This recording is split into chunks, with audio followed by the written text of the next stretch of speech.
Helen zise, îmi amintesc, primul moment a fost ceresc. Mergeai pe trepte gând ușor, ai sărutat-o cu fior. Ai spus cu glas de dor rusesc, mă simt acasă, te iubesc. Ea a zâmbit, mergea ușor, ca într-un tablou pictat în zbor. Helen, Helen, lumină pe drum, în pasul tău simt liniștea în fum. Pe străzi de vis, prin timp călător, ești dorul meu nemuritor.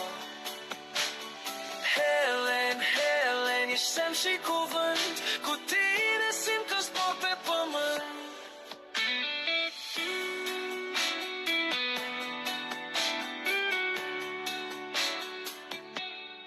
Ai spus de ani de început, de muncă grea, de ce ai pierdut.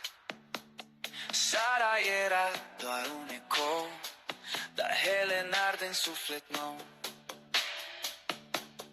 Pășea cu tine mândră lim, cu trup ușor și pas divin.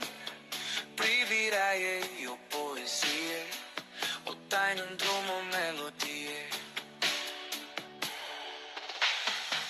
Îți văd lumina cum dansează, cu oamenii se împletește în rază. Pe Windsor Road, pe câmp de flori, unde se simt doar visător.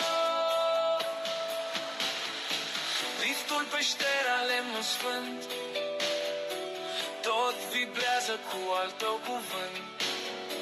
I-ai spus urcând încet pe scară, tu ești lumina mea de seară.